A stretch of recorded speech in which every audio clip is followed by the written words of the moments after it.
Chapter 13. Sleuth listened patiently behind a window out of sight as Viceroy Nightlight ranted and rambled as his fellows. He was furious with Duke Greengrass for not helping when Miss Top escaped. As I said, Miss Nightlight, Greengrass continued, I was startled by the sudden outburst. What do you expect of me? I expect you to help me stop those damn Rangers! Nightlight yelled. Now one is on the loose somewhere, as if Lulamoon running around wasn't bad enough. Sleuth rolled his eyes. Shouldn't that be the police's job? He didn't buy the reasoning that the police needed them because of the Rangers' dangerous powers. For some odd reason, the chief and several higher-ups thought the two were vital in containing the Rangers. Relax, Archie Fisher said confidently. She's on her way to Camelot. We shall grab her there. Nightlight got into Fisher's face. Are you sure my daughter is helping her? Positive. She was seen at the train station. Fisher died. That complicates things. Is this your first-class unicorn rage? Sleuth thought. And who knew what tricks a unicorn could pull out of their hat sometimes? Nightlight scowled. I'm going to Camelot. I'm going to have to teach her a lesson. No, Greengrass said simply. What? Nightlight demanded. You are too close to this, Viceroy. Greengrass said. You are being too emotional. Trixie will use that against you. I suggest you stay in Ponyville and help capture Miss Top. And let you capture Lulamoon? Nightlight challenged. No, I will stay here. I'll have Notary and Vile go.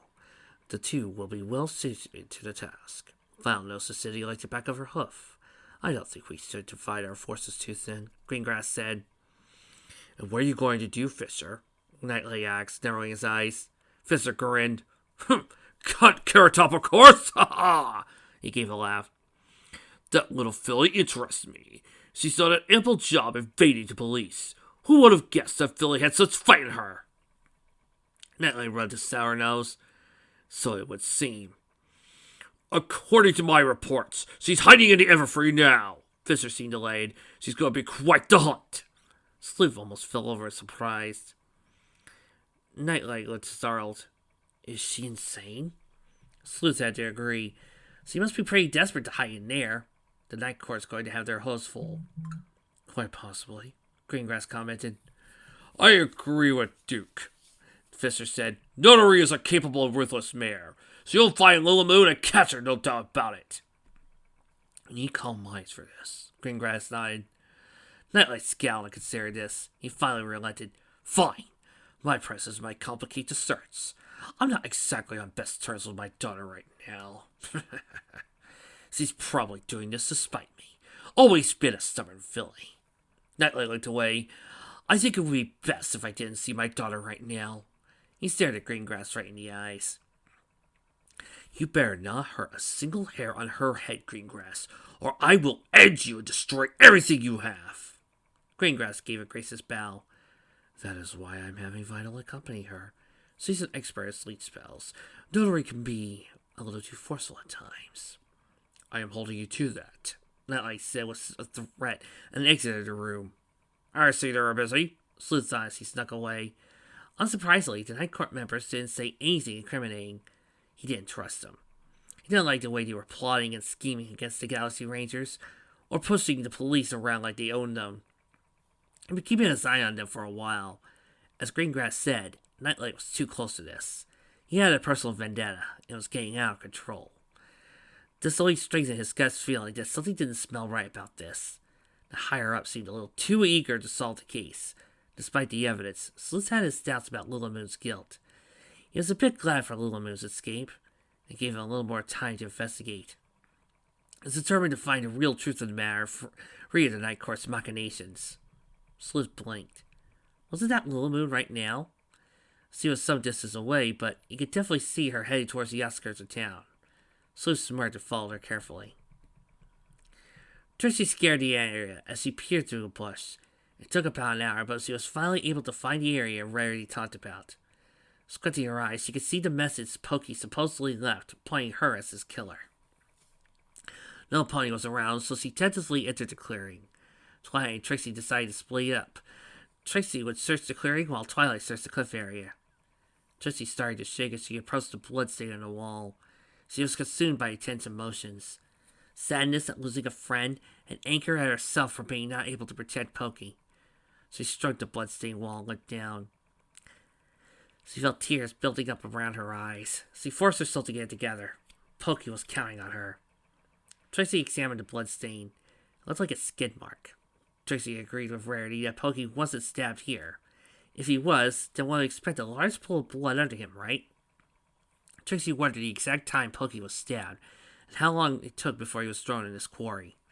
However, there was more blood than Tracy expected. In fact, the stain looked a little odd.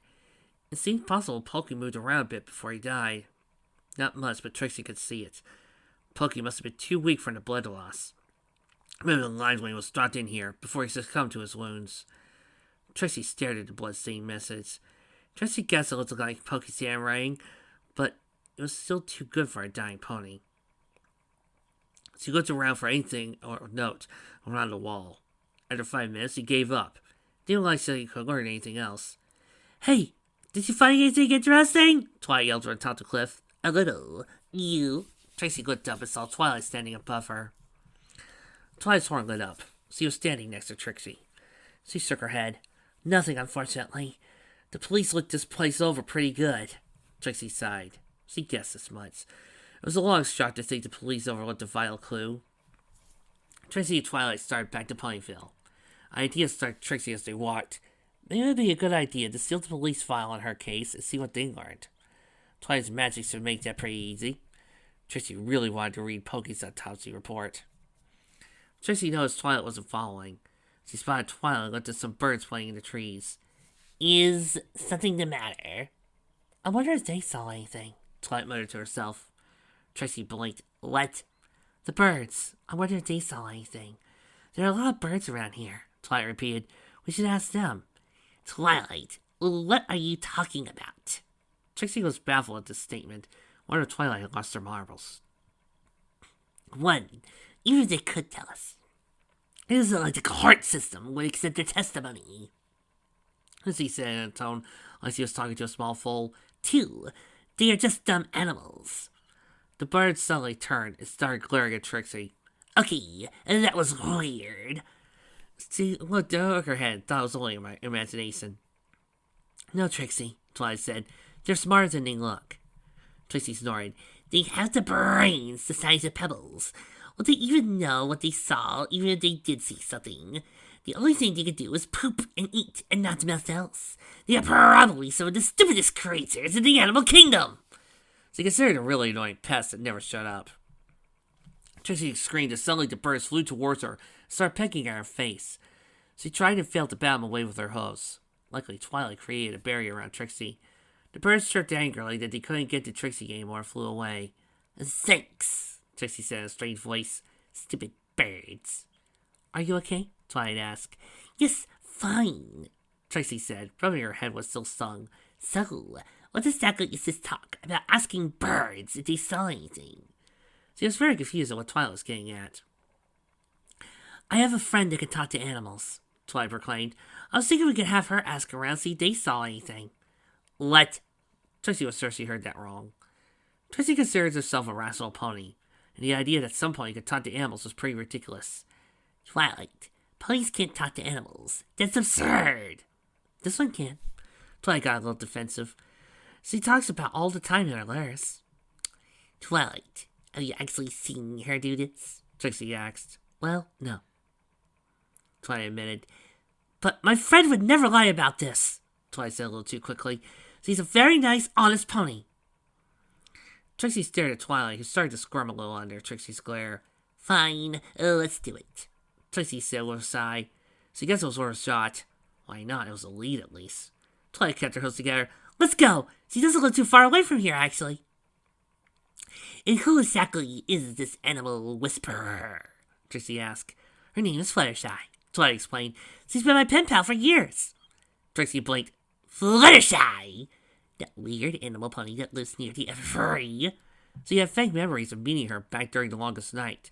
"You know her?" Twilight asked eagerly. "Vaguely." Trixie had heard the mare a few times.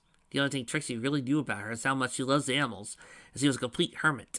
"Do you know where she lives?" Twilight asked. "I have a vague idea where she lives, but I'd rather not wander around Ponyville all day."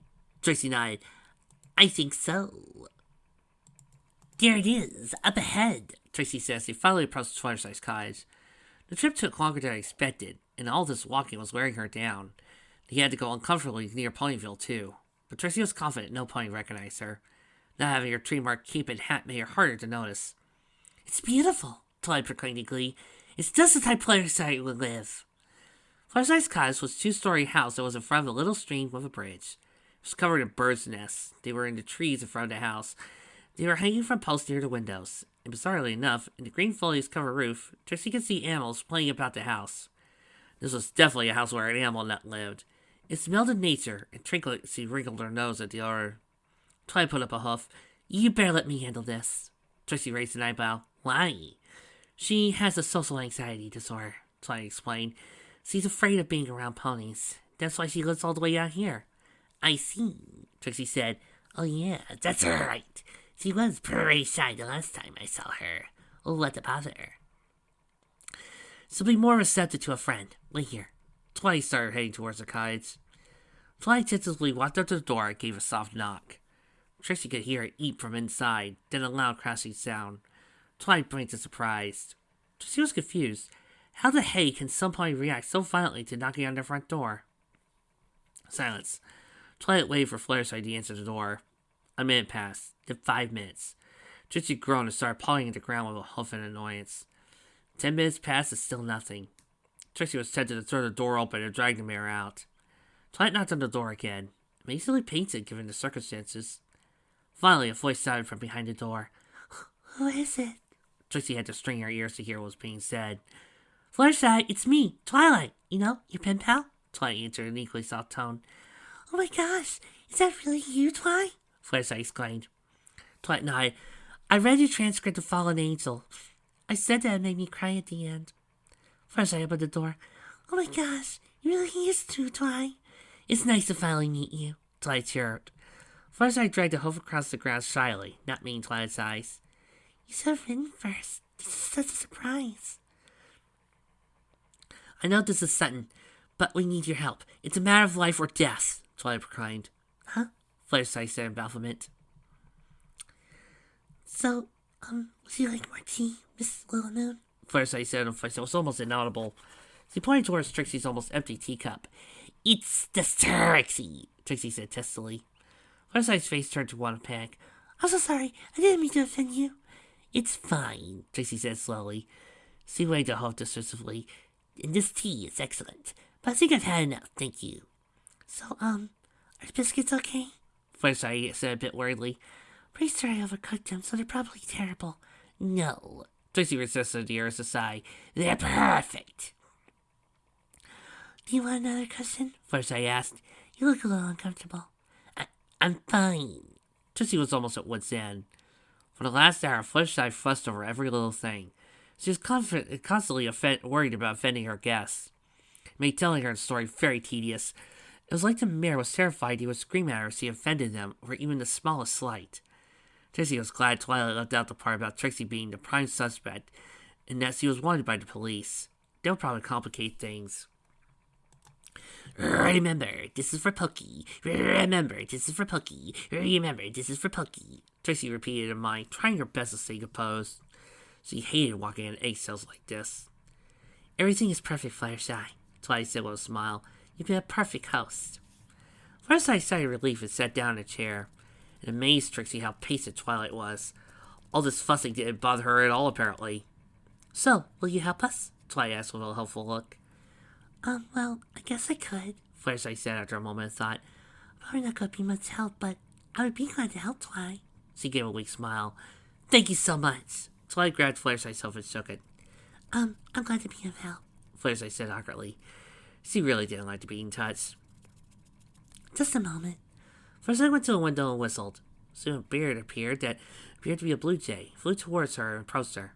She spoke to it in hushed tones, and Trixie watched the scene in wide-eyed bewilderment. Twilight was right. He says he doesn't want to help you, Trixie, Fluttershy said with a wince.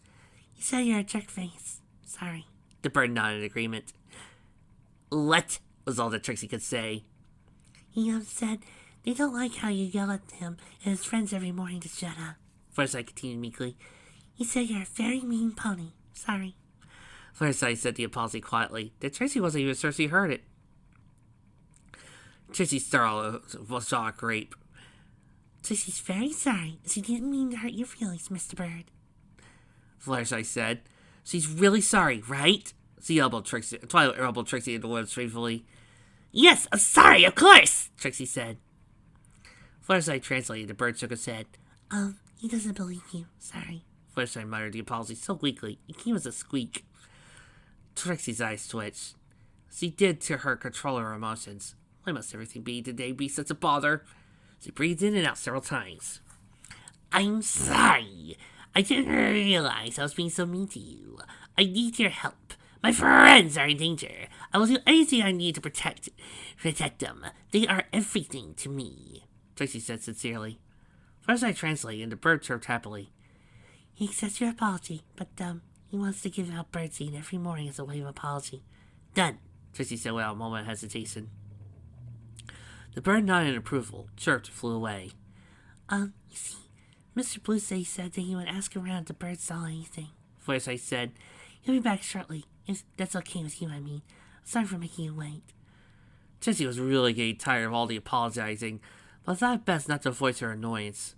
Fluttershy would just apologize for apologizing too much. It took an hour for Fluttershy's bird friend to come back. A crow came flying in behind it, and it called several times. Tracy tracked to her host in anticipation. Mr. Crow said that he was flying around, minding his own business, when a figure appeared out of the sky and dropped to the ground. It had something wrapped in a tarp on her back, Fluttershy translated. They must have dropped out of an invisible chariot. Or maybe they teleported, Tracy thought, continued. Well, this figure had a cloak on, so he couldn't really identify her, but he was certain it was a pony, Fluttershy continued. Anyway, the culprit dropped the body out of the tarp into the pit below her. She then used the hoof to write something on the wall. She, jumped in the air and vanished in thin air, Fluttershy finished. Was there a flash when the figure disappeared? Tracy asked. No, Mr. Crow doesn't think so. They just vanished from sight in the air, Fluttershy explained. I see. So it probably was the teleportation then. Tracy was glad to have a clearer picture of what happened, but that didn't give her much. Can you tell us anything specific about the figure? Twilight asked. Fluttershy translated this. The crow called back a reply. He says he was too far away to make much out, but he did notice that the pony was female. It was pretty certain it was an earth unicorn or earth pony. Fluttershy gasped when the crow started speaking again. Oh no, poor Pokey. Tracy started to cry. Tracy stood up. What is it? Mr. Crow says Pokey tried to move, so the mare punched him in the wound to stop him. Fluttershy started sniffing. How could any pony be so cruel? Tracy scowled. Her opponents were worthless to be sure. She resisted, grinding her teeth. Sorry, but that's all he knows. Fluttershy drooped her head. The crow called a few times. Oh, Mr. Crow says he is sorry for your loss, Trixie. Thanks, Tracy said somberly. He says this was any consolation. Your friend's eyeballs were really tasty, so he didn't go to waste, Fluttershy said helpfully. Thanks! Trixie really didn't need to know that, and made a face of disgust. Fluttershy thanked the two birds and they flew off. Thoughts raced through Trixie's head. Visible chariot. It definitely meant it was possible Pokey was stabbed at Camelot. She was on the right track there. She doubted there was any trace of the tarp left, so that was most likely a dead end. She wondered if there was any clues led to the chariot itself. Was some of Pokey's blood accidentally leaked on the chariot's floor from the tarp, or maybe a bloody hoofprint from that punch. It was also helpful to learn that multiple ponies were involved in Pokey's murder. She wondered all the ponies involved would be so tight-lipped about it. Trixie mulled this over her head, drinking the rest of her tea while doing so. She noticed Fluttershy was all getting more tea. Twilight kept her hosts together. This is wonderful, Trixie. We have more to go on now. Yes, I think it might be a good idea to take the personal chariot to Greengrass and Fisher. I'm not sure your father has any chariots too. Trixie tapped her chin. Twilight shook her head. No, he doesn't. He hates flying. He's afraid of heights. He had just a panic attack if he's too high up. That narrows it down a bit, Trixie sighed. You don't have something to check for blood in those saddlebags of yours. Or a spell, maybe? Twilight blinked. Of course! She pulled out a spray bottle of her saddlebag. The bottle said C887N302. Luminol on it. That's convenient, Trixie said, amazed. Twice snored. What do you take me for? I always bring some with me. Trixie had all but closed her mouth. She decided she really didn't know why that was. Suddenly, Fluttershy screamed. Trixie rose from her seat, ran towards the kids, and prepared for anything. The front door was busted open, and blue and pink bursts of air as he slanted into the twilight before she could react. She fell to the ground with a thud. Trixie rose, the 3 thugs came into the door, grinned wildly. Her eyes widened. These thugs looked familiar. There was a unicorn thug that came to the kitchen door, holding Fluttershy around her neck. She whimpered, terrified.